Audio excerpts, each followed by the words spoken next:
Bismillahirrahmanirrahim. Assalamualaikum warahmatullahi wabarakatuh.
Dan kita mendapatkan ketenangan dalam hidup, mendapatkan arahan, dan juga bahwa kita adalah orang-orang yang mendapatkan jaminan keselamatan bukan hanya di dunia tetapi juga di alam akhirat. Amin ya rabbal alamin. Nah, dalam kesempatan malam hari ini mari kita sedikit merenungkan kembali tentang makna hakikat dinul Islam.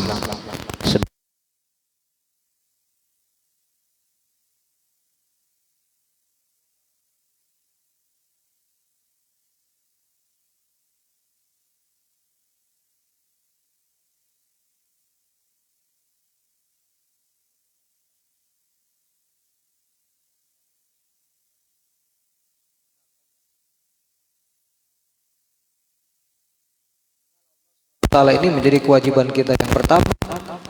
Kita dilahirkan oleh kedua orang, kemudian kita mengenal baca tulis sampai hari ini. Dalam sebuah perkataan seorang alim dikatakan, wa awwalu wajibin 'alal insani ma'rifatul ilahi bil istiqani. Kewajiban pertama yang harus ditunaikan oleh seorang manusia di hadapan Allah adalah mengenal Allah Subhanahu wa taala dengan penuh keyakinan. Maka ibadah sholat yang kita laksanakan dalam sehari semalam 5 waktu itu harus kita yakinkan bahwa itu adalah sebagai wasilah, sebagai sarana diri kita untuk semakin mengenalkan ya Allah Subhanahu wa taala dalam diri kita.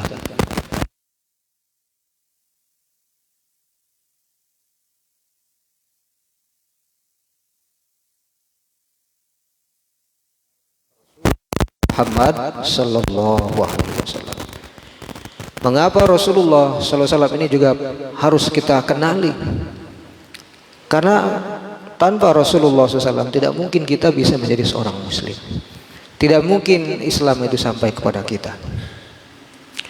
Bahwa Allah Subhanahu wa taala telah mengutus kepada setiap umatnya itu para nabi dan rasul dengan membawa risalahnya masing-masing, dan yang terakhir adalah Nabi Muhammad sallallahu alaihi wasallam.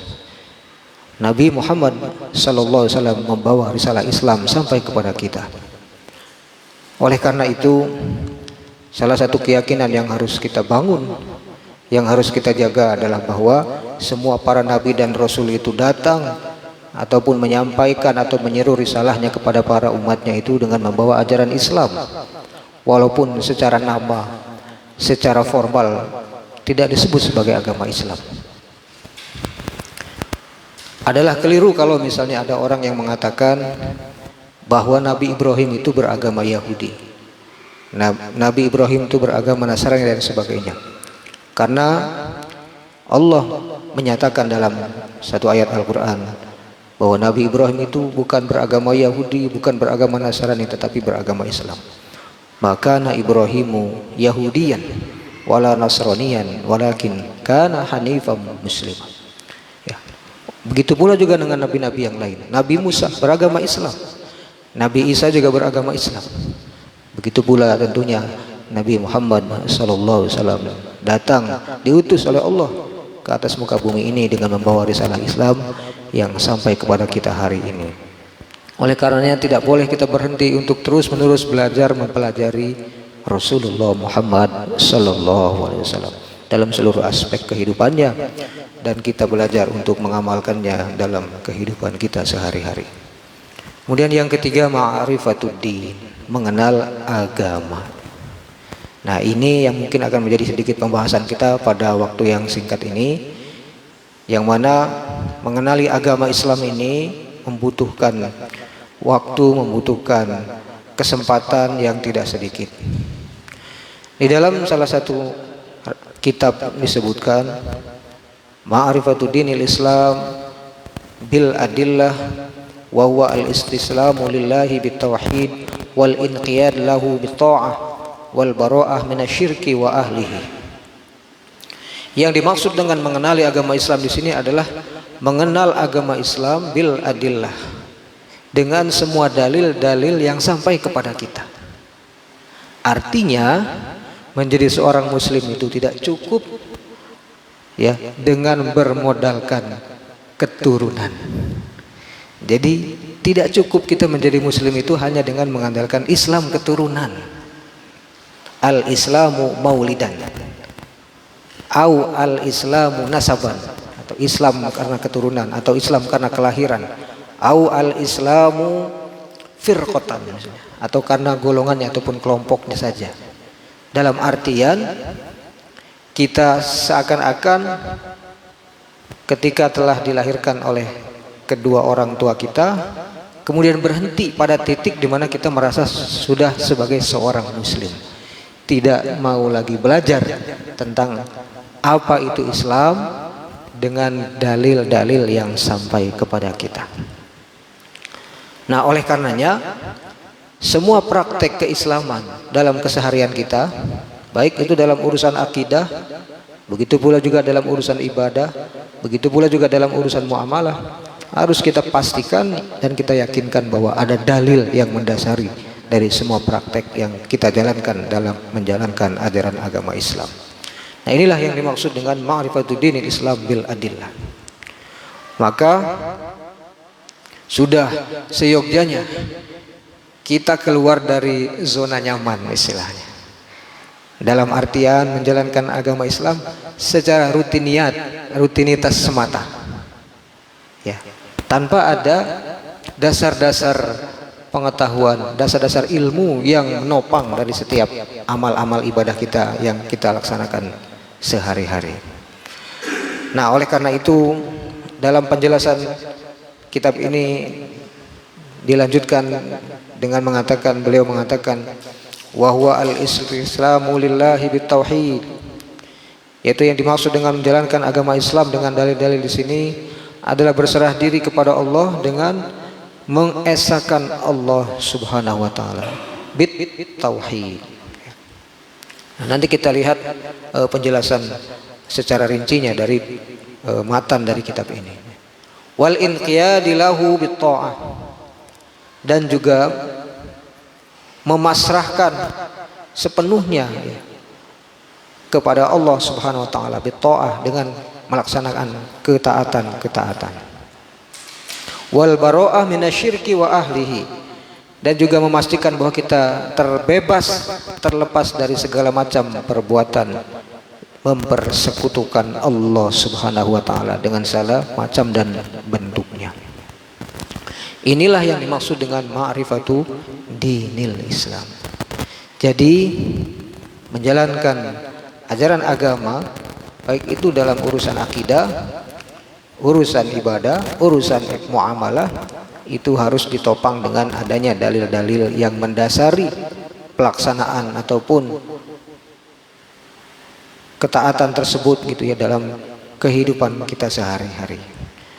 Nah, oleh karena itu jamaah yang dimuliakan Allah Subhanahu wa taala, para ulama menjelaskan bahwa sesungguhnya setiap muslim yang menjalankan amalan-amalan ibadahnya itu ternyata ada tingkatan-tingkatannya yang disebut dengan maratibuddin, tingkatan-tingkatan dalam menjalankan agama Islam. Apa saja itu? Yang pertama al-Islam, tingkatan yang pertama adalah Islam, orangnya yang disebut muslim, ini yang pertama.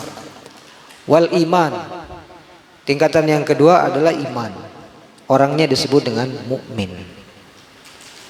Wal ihsan, tingkatan yang ketiga adalah ihsan, orangnya disebut muhsin. Ini disebut dengan maratib ad-din, 3 tingkatan dalam beragama. Nah, fase pertama muslim, yaitu ketika seseorang telah mengucapkan 2 kalimat syahadat, asyhadu an la ilaha illallah wa asyhadu anna muhammadar rasulullah. Aku bersaksi bahwa tidak ada Tuhan yang berhak disembah melainkan Allah, dan aku bersaksi bahwa sesungguhnya Nabi Muhammad adalah utusan Allah. Ketika seseorang telah mengucapkan kalimat tersebut dengan didasari oleh keyakinan, diucapkan dengan lisan dan kemudian diikuti dengan perbuatan, maka dia disebut sebagai seorang muslim. Ya. Nah, ternyata ya untuk mengamalkan ajaran Islam ini, ya, dia harus memenuhi beberapa syarat yang disebut dengan melaksanakan rukun Islam. Nah, ini kita kembali untuk merefresh gitu ya, atau mengulang kembali dasar-dasar pemahaman kita, pengetahuan kita tentang Islam. Ya, jadi menjalankan ajaran Islam ini dimulai dengan melaksanakan rukun Islam yang 5, yaitu mengucapkan 2 kalimat syahadat, mendirikan sholat, membayar zakat, berpuasa di bulan Ramadan, dan menunaikan ibadah haji ke Baitullah. Nah, ini muslim. Nah, maka untuk menjadi muslim ini sangat mudah gitu ya, begitu mudah. Dengan hanya mengucapkan 2 kalimat syahadat, secara otomatis dia telah menjadi seorang muslim. Makanya di Indonesia ini, ya alhamdulillah, negara kita adalah negara dengan penduduk mayoritas beragama Islam terbesar di dunia. Ya, sampai hari ini, walaupun mungkin prosentasenya sedikit menurun dari 90 atau sampai 97%, sekarang sudah mulai menurun. Ya, mungkin ke angka 92 sampai 93%. Tapi kalau untuk dibandingkan dengan penduduk negara lain, Indonesia sampai hari ini adalah negara terbesar penduduknya beragama Islam. Alhamdulillah. Tapi ini tidak cukup, ya, tidak boleh kita terlena dengan jumlah besar ini. Karena ternyata, ya, dalam keseharian kita masih saksikan bahwa banyak sekali terjadi pelanggaran-pelanggaran yang terjadi di tengah-tengah kehidupan kita. Walaupun kita mayoritas beragama Islam, kriminalitas di mana-mana, dari mulai pembunuhan, ya, pembunuhan yang ada yang mungkin sengaja atau tidak sengaja, ada yang sampai sekarang pembunuhan berencana. Ini marak di mana-mana. Ya, sampai hari ini belum beres. Ya, siapa yang melakukannya? Ya, siapa yang atau siapa yang istilahnya yang harusnya dihukum? Ya, pembunuhan. Kemudian juga, ya, praktik-praktik lain, ya, pencurian, ya, korupsi dan lain sebagainya. Kalau yang biasanya yang terlibat korupsi adalah masyarakat sipil gitu ya, warga biasa, sekarang penegak hukumnya. Ya, kemarin Hakim Agung katanya ditangkap oleh KPK. Ini gimana hakimnya kalau ditangkap seperti ini? Bagaimana masyarakat umumnya gitu. Nah, begitu pula juga dengan kriminalitas, ya, kejahatan-kejahatan yang lain. Artinya masih banyak, ya, umat Islam di Indonesia ini yang ternyata, ya, dari sisi keagamaannya, tingkat keberagamaannya masih sangat rendah, walaupun jumlahnya mayoritas. Maka kalau misalnya kita cukup atau merasa nyaman dengan status keislaman, tidak berusaha untuk menaikkan level keagamaan kita menjadi mukmin, menjadi orang yang beriman, ya akhirnya, ya, kondisi kita sampai hari ini masih seperti ini. Maka harus kita tingkatkan keislaman kita sehingga naik menjadi level yang kedua, yaitu mukmin. Kalau seorang yang beriman, ya, insya Allah, ya, dia pasti akan memiliki kesadaran yang sangat tinggi, ya, untuk sekali-kali tidak berani melanggar perintah-perintah Allah Subhanahu wa taala, melanggar larangan-larangan Allah Subhanahu wa taala. Karena orang yang beriman, sebagaimana dalam sebuah riwayat hadis dikatakan, ketika dia melakukan satu kejahatan, pasti imannya dalam dirinya itu sudah hilang, sudah terlepas dari dalam dirinya. Dalam sebuah riwayat Rasulullah SAW bersabda, la yazni zani hina yazni wa huwa mu'min, wala yasriku sariqu hina yasriku wa huwa mu'min. Ketika ada seorang yang melakukan perbuatan zina, kemudian dia beragama Islam, pasti imannya sudah lepas dari dirinya. Begitu pula juga ada orang yang berani melakukan perbuatan mencuri, pada saat dia mencuri itu imannya sudah hilang dari dalam dirinya. Artinya orang yang beriman pasti tidak akan berani melakukan tindakan perbuatan yang melanggar hukum, aturan, ketentuan Allah Subhanahu wa taala. Disinilah jamaah sekalian yang dimuliakan Allah Subhanahu wa taala, kita terus-menerus yang meningkatkan kualitas keimanan dan keislaman kita untuk naik level. Karena ternyata dari sekian jumlah banyaknya orang yang beragama Islam, ya, masih bisa dihitung, ya, berapa yang beriman di antara mereka. Orang yang berimanlah yang kemudian mendapatkan keutamaan yang Allah Subhanahu wa taala telah banyak sebutkan dalam Al-Qur'an. Contoh misalnya dalam surah Al-Mu'minun, ya, namanya Al-Mu'minun, orang-orang yang beriman. Qad aflahal mu'minun. Sungguh beruntung orang-orang yang memiliki iman, atau sungguh beruntunglah orang-orang yang beriman. Atau dalam ayat yang lain, innamal mu'minun alladzina idza dzukirallahu wajilat qulubuhum wa idza tuliyat alaihim ayatuhu zadatuhum imana wa ala rabbihim yatawakkalun. Sungguh orang yang berimanlah apabila disebut nama Allah hatinya bergetar, apabila dibacakan ayat-ayat Al-Qur'an bertambah imannya kepada Allah Subhanahu wa taala. Maka, ya, setiap waktu, ya, setiap saat kita berdoa kepada Allah, mudah-mudahan kualitas Islam kita semakin bertambah dan kita naik level menjadi orang yang beriman. Amin ya rabbal alamin. Nah, baru kemudian tingkatan yang ketiga yaitu ihsan. Ya, alhamdulillah di kita nih ada banyak namanya ihsan ini ya. Ada 2 di sini nih. Ya. Ihsan itu orang yang melakukan kebajikan, kebaikan. Dalam kitab tafsir As-Sa'di, Taisir Kalamir Rahman disebutkan ihsan itu terbagi menjadi 2. Al-ihsanu ilal khaliq wal ihsan ilal makhluk. Ihsan kepada khaliq, ya berbuat ihsan kepada khaliq itu yang Maha menciptakan Allah Subhanahu wa taala itu dengan ketika ditanya tentang ihsan ya Rasulullah sallallahu alaihi wasallam menjawab anta'budallaha ka'annaka tarahu fa illam takun tarahu fa innahu yaraka. Ihsan itu adalah ketika engkau beribadah kepada Allah seakan-akan engkau melihat Allah.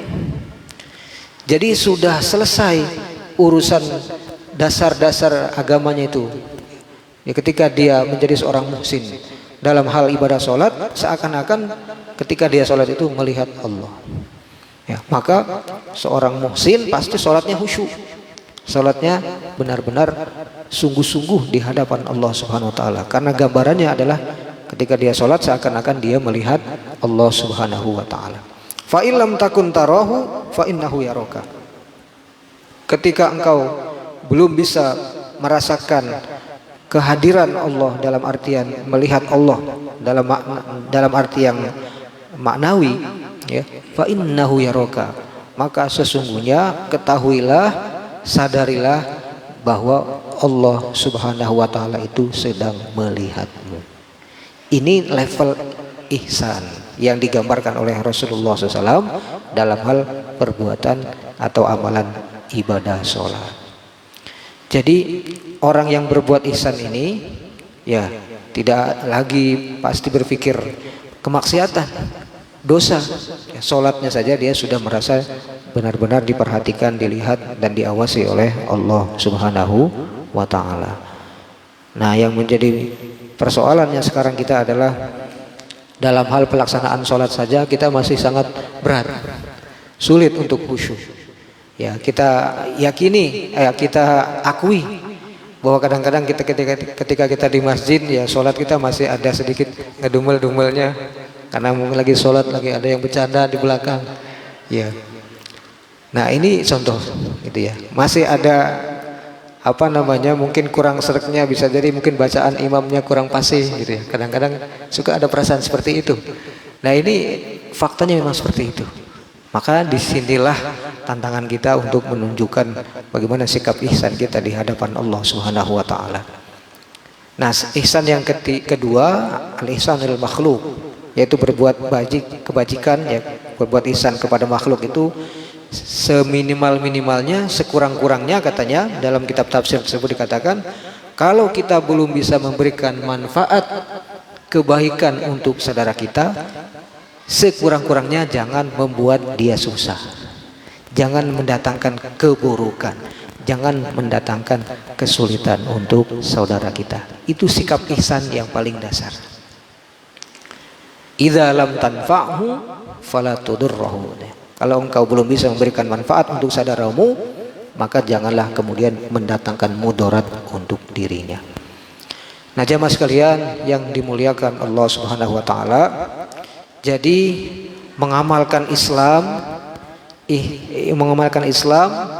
mengamalkan iman, mengamalkan ihsan ini tidak cukup hanya dengan keinginan semata, dengan angan-angan semata, dengan istilahnya mimpi-mimpi semata, tetapi harus diwujudkan dengan ilmu.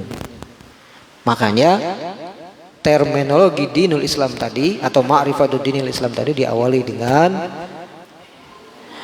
ma'rifatul dinil Islam bil adillah, menjalankan agama Islam ini dengan memahami, mengerti dan mengetahui dalil-dalilnya.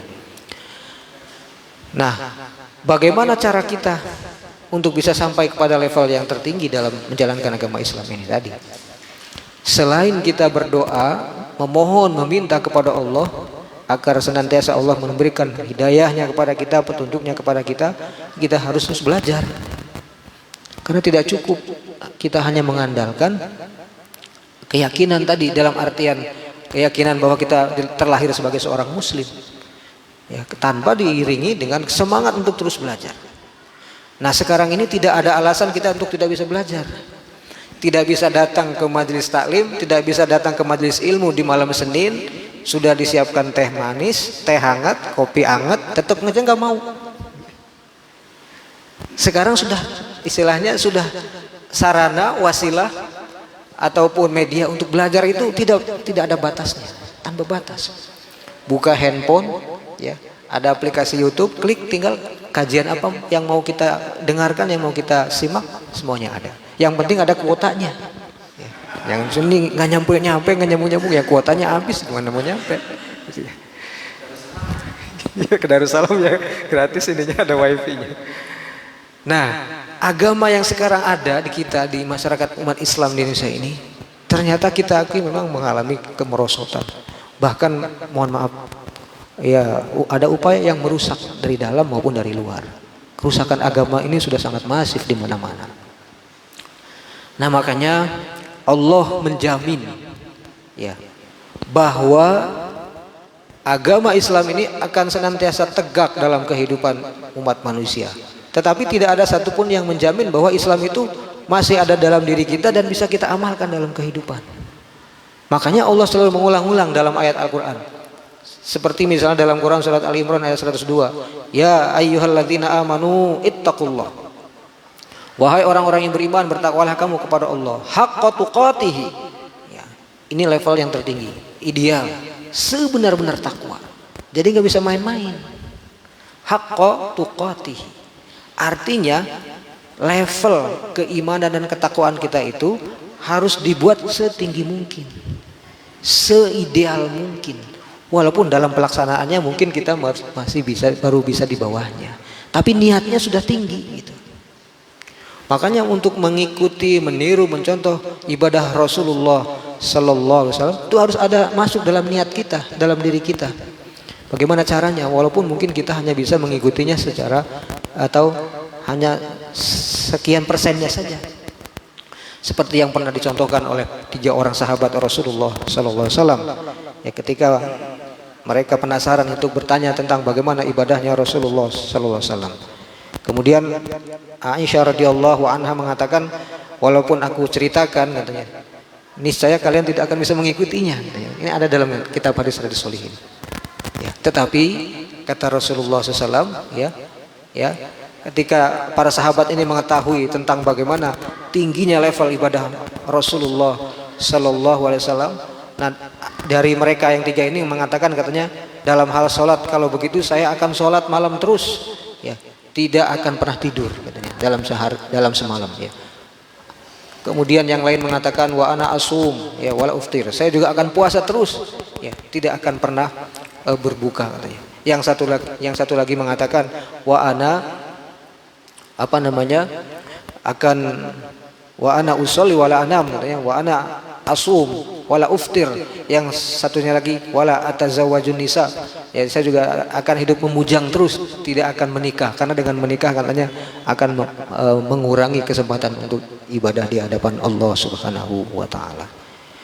Nah, ternyata ketika disampaikan hal ini kepada Rasulullah SAW, apa jawaban Rasulullah? Beliau mengatakan, ana asumu wa ana uftir. Saya puasa, tapi juga ada waktunya saya berbuka. Nah, sekarang kalau misalnya kita ditanya, sudah sampai level mana puasa sunnah kita di hadapan Rasulullah SAW?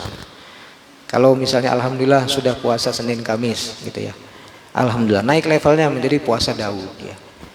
Nah, tapi ada orang yang ditanya, ini puasa Daud biasa nggak? Biasa puasa Daud, ya. Nah, yang lain ada juga yang kemudian ditanya, saya belum bisa puasa Daud tapi sudah bisa sholat Daud, gitu ya. Tapi sholat Daud kadang sholat kadang enggak, gitu. Maghrib sholat, bisa enggak, ini sholat Daud. Ini kata orang sebelah, mana ada sholat Daud, gitu ya. Yang ada saum Daud, hari ini puasa besok tidak, besok puasa besok tidak, dan seterusnya, ya. Kalau sholat nggak ada sholat Daud, gitu ya. Ini contoh saja. Nah, ini masih ada di masyarakat kita yang mempraktikkan sholat Daud, gitu ya. Maghrib sholat, isya enggak, gitu ya. Atau misalnya hari ini sholat besok lupa, gitu, dan seterusnya. Ini sholat Daud, gitu ya. Nah, ternyata, ya, dalam hal urusan ibadah Rasulullah SAW mengambil jalan pertengahan. Bukan berarti beliau, istilahnya sama sekali tidak apa namanya ya, tidak sungguh-sungguh, tetapi justru menunjukkan kesungguhan beliau. Beliau mengatakan, menjawab ketika disampaikan tentang keadaan 3 orang yang bertanya kepada Aisyah radhiyallahu anha, kemudian beliau mengatakan, ana asumu wa uftir, saya puasa tapi ada juga waktunya berbuka. Ana usolli wa ana anam wa ana arqud, saya sholat malam qiyamul lail tapi juga saat itu saya juga ada waktu untuk tidur. Wa ana atazawwajun nisa, saya juga menikah, punya istri dan punya keturunan. Disinilah letak keseimbangan ibadah Rasulullah Muhammad sallallahu alaihi wasallam. Namun demikian level beliau tidak bisa kita istilahnya bandingkan dengan level kita dalam hal ibadah di hadapan Allah Subhanahu wa taala. Nah, jamaah sekalian yang dimuliakan Allah Subhanahu wa taala, maka sekali lagi tadi mari kita terus hidupkan semangat belajar ya. Nah, ini kita misalnya sudah seminggu sekali duduk di majelis ilmu malam Senin setengah jam juga gitu ya, cuman sebentar. Terus tahu udah mau azan isya udah selesai. Nah, maka tadi gunakanlah media-media tadi. Nah, ini yang selain kenyataan yang sekarang ini harus kita akui, ada sebuah hadis Rasulullah SAW yang diriwayatkan dari Abu Daud dari Abu Hurairah radhiyallahu anhu. Beliau Rasulullah SAW bersabda, qala Rasulullah sallallahu alaihi wasallam, innallaha yab'atsu li hadhil ummah ala kulli ra'si mi'ati sanatin man yujaddidu laha dinaha. Artinya, sesungguhnya Allah Subhanahu wa taala akan mengutus pada setiap penghujung 100 tahun. Berarti pada setiap akhir 1 abad orang yang bisa memperbaiki dan memperbaharui agamanya. Jadi sepeninggal Rasulullah SAW, ya, kita sudah ada di akhir zaman. Kemudian fase berikutnya para sahabat, dari mulai kibarus sahabah sampai dengan sigharus sahabah, ikuti oleh tabiin, tabiin sampai kepada kita sekarang ini. Nah, ternyata agama ini perlu ada pembaharuan, perlu ada perbaikan. Nah, ini dalam istilah ilmu tauhid disebut dengan tajdiduddin, perbaikan, pembaharuan agama. Nah, pembaharuan agama ini ada 2 maknanya. Yang pertama, pembaharuan atau perbaikan agama ini adalah mengembalikan agama ini kepada sumber aslinya. Ya.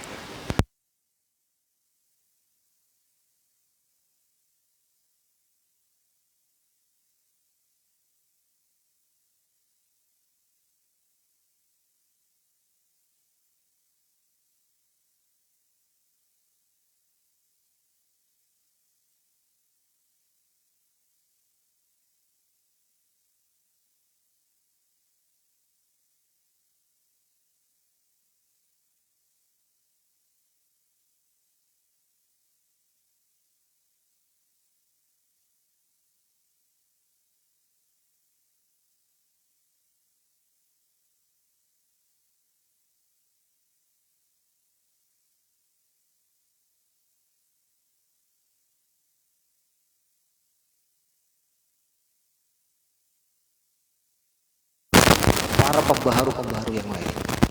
Di Mesir ada Muhammad Abduh. Kemudian di Libya itu ada namanya Syekh Umar Al-Mukhtar. Di Turki ada Muhammad Said An-Nursi. Ya. Kemudian di Saudi Arabia ada Syekh Muhammad bin Abdul Wahab. Nah, tokoh-tokoh gerakan pembaharu Islam inilah yang menginspirasi perbaikan terhadap kerusakan agama yang terjadi di seluruh dunia.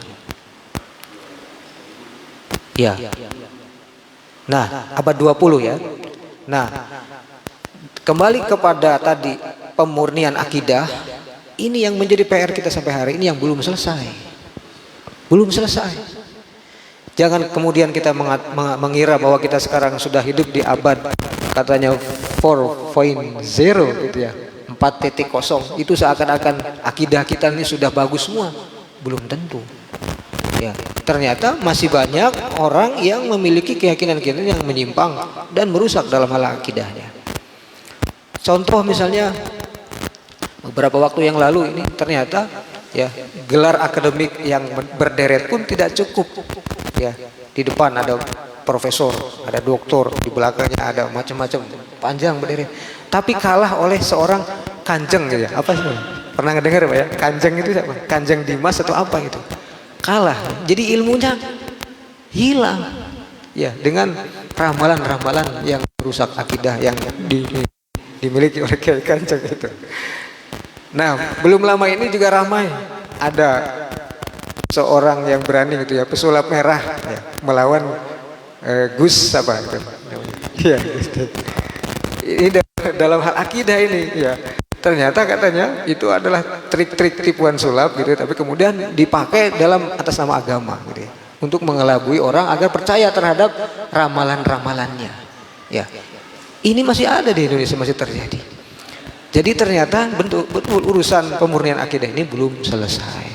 Di masyarakat kita masih banyak keyakinan-keyakinan, kepercayaan-kepercayaan yang berbau tahayul. Tahun 1974 seorang budayawan Indonesia namanya Mukhtar Lubis itu menulis buku, judulnya diberi judul Manusia Indonesia. Kemudian diberi ciri-ciri umum orang Indonesia. Nomor satunya orang Indonesia itu katanya paling suka tahayul. Ya, paling suka tahayul. Benar ya Pak ya? Paling suka tahayul. Dan ini ternyata belum selesai. Dari buku itu ditulis tahun 1974 sampai sekarang itu masih banyak yang suka tahayul. Ya. Contoh misalnya kalau kita tanya ada seorang ibu-ibu kalau lagi hamil katanya, dia nggak berani keluar rumah kecuali bawa gunting. Nah, bawa gunting. Ya masih Pak ya? Masih Pak Bambang ya. Ada yang kebiasaannya itu tidur kalau lagi hamil, tidurnya di bawahnya dikasih lampu katanya. Biar apa, jabang bayinya katanya rahimnya itu terang gitu ya. Kasih lampu di bawahnya. Biar sekarang ini misalnya masih ada keyakinan padahal kita beragama Islam. Kalau misalnya sesekali main ke pantai apa yang Sukabumi itu? Pelabuhan Ratu. Nggak boleh pakai baju warna hijau karena memang hijau nanti digoda sama iya. Nah ini masih ada sampai sekarang. Jadi pemurnian, purifikasi agama dalam hal akidah belum selesai. Ya, maka istilahnya ya terus belajar dan mengingatkan, ya mendakwakan akidah Islam yang terbebas dari kemusyrikan dan penyimpangan. Begitu pula juga dalam hal tajdid di bidang ibadah. Ya, pemurnian, perbaikan kerusakan dalam hal ibadah, bahwa diyakini atau diakui bahwa ternyata hal-hal yang sunnah di Indonesia ini yang tertutup gitu oleh praktik-praktik ibadah yang jauh dari nilai-nilai sunnah. Itu masih fakta, masih realita gitu ya. Ya, makanya tadi kembali kepada pasal ma'rifatuddin Islam bil adillah. Jadi mempraktekkan agama Islam ini kita harus belajar dalil-dalilnya tadi. Tidak cukup hanya dengan ikut-ikutan. Kalau ada orang yang dari kecilnya sampai sekarangnya kemudian dia dalam hal beribadah hanya sekedar ikut-ikutan saja, berarti dia masuk dalam zona nyaman sebagai seorang muqallid, taklid buta, at-taklidul a'ma. Apa itu taklid? Ikut-ikutan. Qabulu qaulil qail wa anta la tadri ma huwa dalilu, kata para ahli fikih. Mengikuti satu pendapat dan tanpa harus tahu dalilnya apa. Ya, dasarnya apa? Itu namanya taklid. Dan itu tidak bagus dalam Islam. Ya, kalau di awal mungkin iya, misalnya seorang mu'alaf, ya hanya ikut-ikutan saja. Ya. Mungkin boleh, ya. Tapi kalau misalnya kita sudah terus belajar meningkat, maka tidak cukup dengan hanya sekedar ikut-ikutan. Kita harus belajar dan mengetahui dalilnya. Dalam hal sholat misalnya, kenapa dalam hal sholat subuh misalnya kita memilih tidak membaca kunut, itu harus tahu dalilnya. Kenapa yang satu lagi memilih untuk membaca doa kunut pada rakaat yang kedua, itu dia harus tahu dalil. Ya. Nah ini sebagai contoh saja. Jadi perbaikan agama ini ya harus terus berjalan. Nah maka Allah menjanjikan tadi akan muncul orang yang memperbaiki atau memperbaharui agama ini. Para ahli tafsir hadis berbeda pendapat terkait hadis ini. Apakah yang nanti akan memperbaiki dan memperbaharui itu orang per orang, individu gitu, atau kelompok, ya dalam bentuk kelompok organisasi jamaah dan lain sebagainya. Nah, ini kita menunggu ya janji Rasulullah Sallallahu Alaihi Wasallam. Apakah nanti Allah akan utus kepada kita orang yang benar-benar gitu akan memimpin umat Islam di seluruh dunia ini, memperbaiki dan memperbaharui agama Islam yang sekarang ini sudah terjadi banyak kerusakan. Nah, ini kita serahkan hal ini sepenuhnya pada kekuasaan dan kehendak Allah Subhanahu wa taala.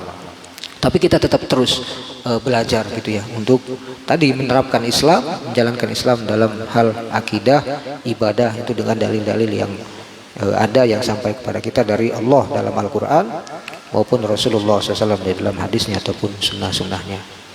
Nah, kemudian ada juga makna yang ketiga dalam hal memperbaharui agama dalam hal urusan duniawi, urusan muamalah, yaitu bagaimana agar ya urusan-urusan muamalah ini diwarnai apa istilahnya disibughoh gitu ya, dipengaruhi oleh nilai-nilai Islam.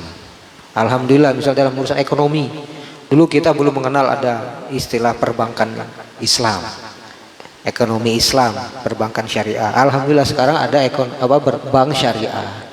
Nah, jadi Islam harus masuk. Islam harus masuk ke dalam dunia ekonomi sehingga berdiri perbankan syariah, berdiri koperasi syariah dan seterusnya. Sebagaimana juga Islam harus masuk ke dalam dunia pengambilan kebijakan ataupun keputusan. Ya, Islam harus masuk ke dalam misalnya pengambilan keputusan ataupun kebijakan di tingkat pusat, ya, di pemerintahan, eksekutif, legislatif dan lain sebagainya harus masuk. Nah, ini juga termasuk bagian dari tajdiduddin. Ya, menjadikan Islam itu tidak hanya sekedar urusan ibadah ritual, tetapi juga memenuhi kebutuhan manusia dalam menjalankan kehidupannya dalam seluruh aspek yang ada ya. Maka kita tidak boleh berhenti dakwah Islam itu hanya berhenti di masjid, tapi Islam harus masuk ke dalam semua aspek kehidupan ya. Apakah itu tadi dalam hal ekonomi, dalam hal sosial, budaya dan sebagainya, Islam harus hadir ya sebagai solusi atas persoalan dan problematika yang dihadapi oleh umat manusia. Baik jamaah sekalian yang dimuliakan Allah Subhanahu wa taala, inilah mungkin beberapa hal yang penting untuk kita ingat kembali bahwa nikmat iman dan Islam yang Allah Subhanahu wa taala sudah berikan kepada kita ini ya harus kita syukuri dengan cara ya melaksanakan dan menjalankan ketaatan kepada Allah dan juga mengikuti petunjuk sunnah-sunnah Rasulullah SAW ya yang ditopang oleh ilmu. Dan kita harus tetap terus menjaga semangat dan motivasi kita untuk belajar kapanpun dan dimanapun sampai akhir hayat atau akhir kehidupan kita. Demikianlah yang bisa saya sampaikan. Kalau sudah masuk waktu sholat isya, mudah-mudahan ada manfaatnya. Lebih kurangnya mohon maaf. Kita akhiri dengan baca doa penutup majlis. Subhanakallahumma wa bihamdika asyhadu an la ilaha illa anta astaghfiruka wa atubu ilaik. Billahi bisabil haq wal afu minkum.